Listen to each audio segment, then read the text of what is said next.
Kita berjumpa lagi Bapak Ibu. Bismillahirrahmanirrahim. Assalamualaikum warahmatullahi wabarakatuh. Bapak Ibu, lagi-lagi saya ingin menyampaikan ya, kita berbagi informasi ya buat teman-teman honorer terutama. Kita masih bahas ya terkait nasib teman-teman kita honorer untuk kategori R4 dan R5 ya. Ini tidak rampung-rampung ya, tidak terselesaikan. Kemudian ini diskemakan ya masuk ke P3K paruh waktu. Baik, mudah-mudahan informasi ini ya bisa bermanfaat.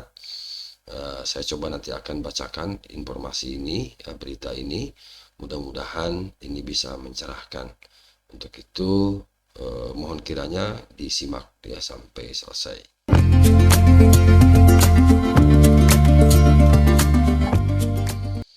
Saya lansir dari Jaya Pos ini Bapak Ibu, radar semarang.id. Nasib tenaga honorer kategori R4 dan R5 tidak rampung-rampung atau terselesaikan, skemakan masuk ke P3K paruh waktu. Baik, izin saya untuk membacakan ya beritanya Bapak Ibu. Hasil seleksi pegawai pemerintah dengan perjanjian kerja P3K 2024 tahap 2 ini sudah diumumkan secara bertahap ya sejak 16 hingga 30 Juni ya 2025. Jadi bulan kemarin ya Bapak Ibu. Nah, pengumuman ini menjadi penentu dari proses seleksi yang telah berlangsung sejak April lalu. Namun munculnya pengumuman itu membuat resah.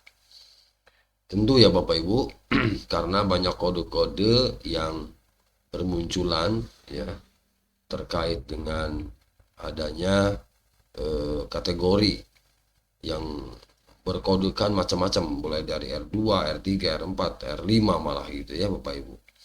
Nah, hal ini dikarenakan kenapa tadi rasanya itu tadi muncul kode-kode ini ya Bapak Ibu, dan ini tidak semua peserta mengetahuinya gitu ya. Nah, jika dari penelusuran kode R4 ini kan merupakan peserta non ASN ya, bukan ASN yang tidak terdata dalam database resmi tenaga non ASN pemerintah. Status ini diatur dalam keputusan Menpan RB nomor 347 ya tahun 2024. Nah, kode R4 ini hanya menandakan status administratif peserta, bukan kelulusan.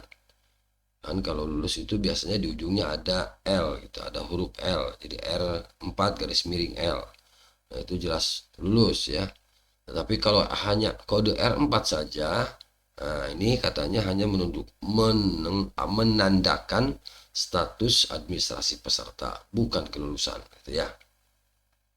Nah, sementara kode R5 ialah peserta yang masuk dalam formasi khusus guru bersertifikat. Jadi guru yang bersertifikat pendidik itu muncul kodenya R5 ya, tetapi ini tidak menjamin kelulusan dalam seleksi gitu ya. Kita lanjutkan. Hal ini berdasarkan dari pengumuman pemerintah ya Provinsi Jawa Tengah misalnya.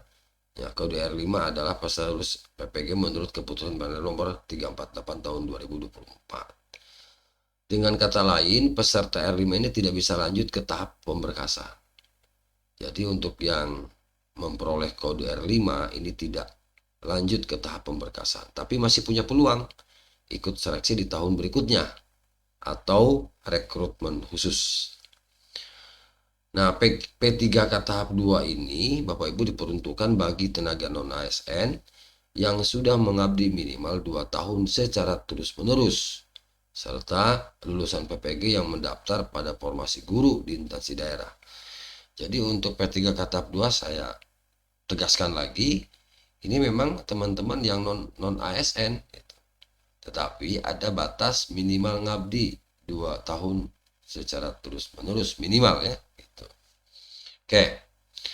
Nah, berdasarkan peraturan terbaru Menpan RB nomor 16 tahun 2025, peserta yang tidak lolos pada seleksi penuh waktu nah masih memiliki peluang untuk mengikuti skema P3K paruh waktu. Jadi nanti akan diskemakan Bapak Ibu teman-teman yang R4 R5 untuk mengikuti apa namanya ya tadi P3K paruh waktu gitu ya.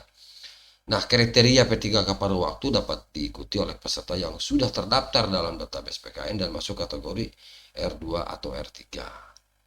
Jadi melansir laman resmi BKN bahwa skema P3K paruh waktu yang diatur dalam Kepmen Pan RB 16 tahun 2025 itu diperuntukkan bagi pegawai non-ASN yang terdaftar dalam database PKN namun tidak terakomodir dalam seleksi P3K 2024 baik di tahap 1 dan tahap 2 selesai.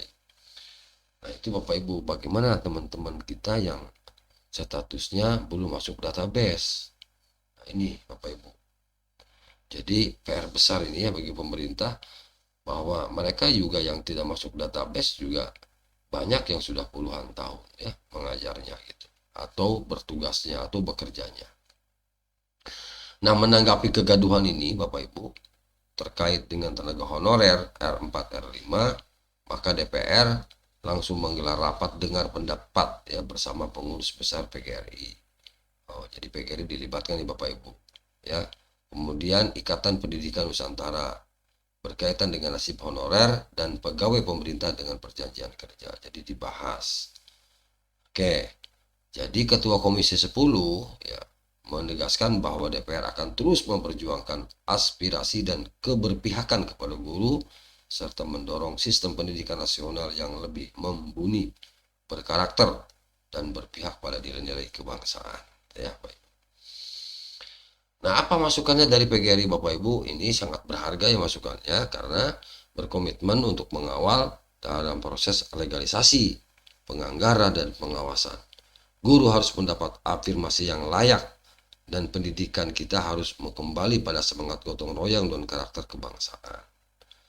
Tak hanya itu, PGRI juga menyoroti berbagai problematika yang dihadapi guru, mulai dari ketidakadilan dalam proses regulasi P3K, kemudian pelaksanaan PPG yang belum optimal, hingga beban administrasi yang memberatkan. Gitu ya, Pak.